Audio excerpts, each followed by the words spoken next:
Hey everyone, and welcome. Today, we are diving deep into the huge pressures facing England's education system.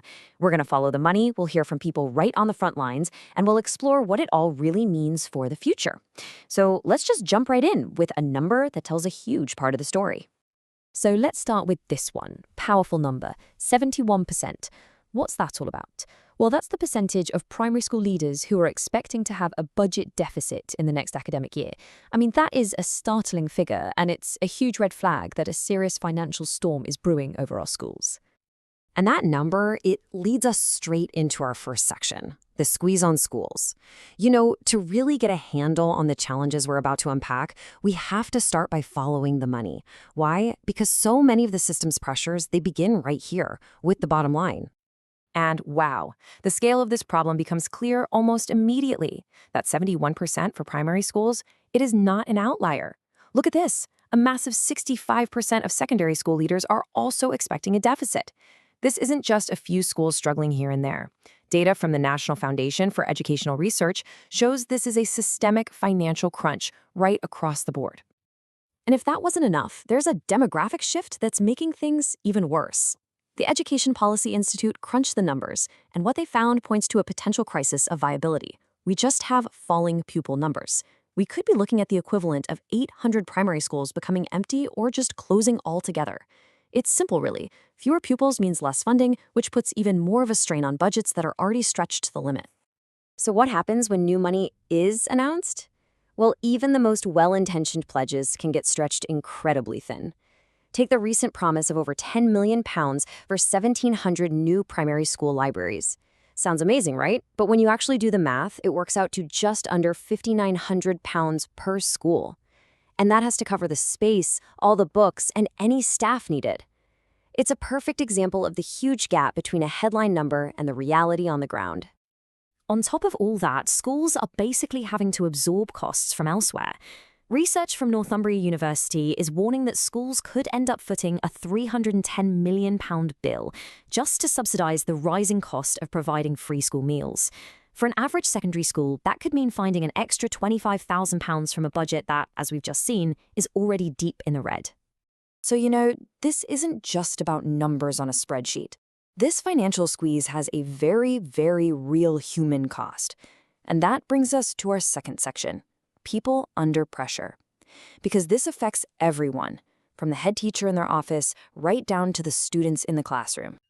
And you see this really clearly when you look at leadership. Just look at these numbers on head teacher retention. In secondary schools, more than a third of heads are gone within just 3 years. After 5 years, that goes up to nearly 4 out of every 10. We are losing our most experienced leaders at an absolutely alarming rate. This just isn't sustainable. So what on earth is driving them away? Well, the pressure is also being felt, and felt keenly, by the students. According to the Department for Education, while most pupils, 78%, know that there's mental health support available at their school, only about a quarter of them have ever actually used it. And maybe what's more worrying is that the number of students who say they'd feel comfortable talking to an adult at school about their mental health has dropped quite a bit in the last year. There's a real disconnect happening here. This quote from Rachel Fidler of Dixon's Academies Trust really just hits the nail on the head. She's basically saying that schools are becoming the first and sometimes the only line of defense. They're picking up the pieces from the erosion of other public services. They're being asked to do so much more with so much less, and it's stretching their staff and their resources to the absolute breaking point. Okay, so this all points to some much broader systemic stresses. We're talking about the rules and the regulators that govern schools. And we're going to focus on 2 key flashpoints: the inspectorate, Ofsted, and a growing crisis in school admissions. The role of Ofsted is, without a doubt, one of the most contentious topics in education today. So the big question is the system's watchdog actually helping, or is it hurting? Well, the answer, it seems, depends entirely on who you ask. Let's start with Ofsted's own data. According to their surveys from last year, a huge majority, 84% of state schools, felt the benefits of their inspection outweighed any of the negative stuff. So on the surface, this suggests the system is pretty much working as it's supposed to. But now, get ready for some serious whiplash. A survey of school leaders by the union ASCL paints a totally different picture.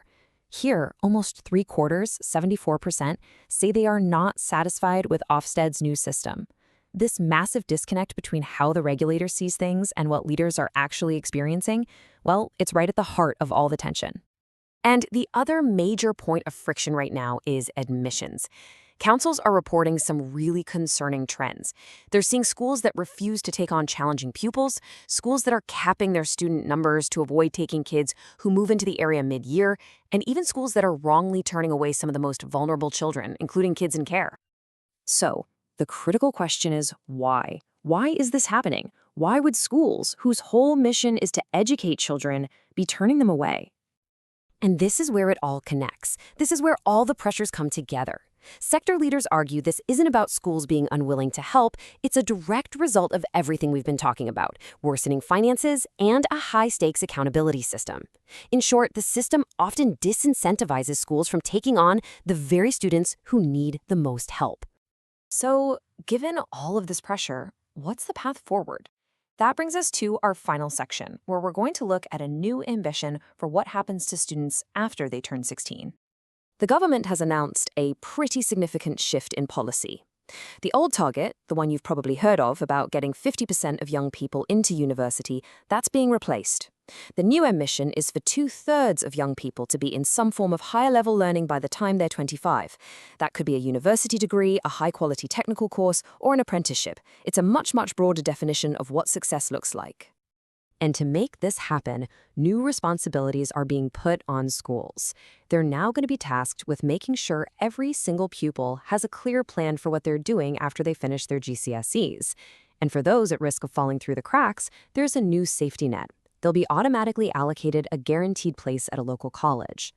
But this brings us right back to where we started. It comes back to that quote from Rachel Fidler. You have to fund the support, not just the sanctions. These new ambitions for post-16s are great. They're admirable, but they represent yet another significant responsibility being piled onto schools that are already under immense financial and human pressure. And that leaves us with one final critical question. We've seen a system with its resources squeezed tight, its people pushed to their absolute limit, and struggling with these huge systemic frictions. So to meet both the challenges of today and the ambitions for tomorrow, what really needs to change for our schools to succeed?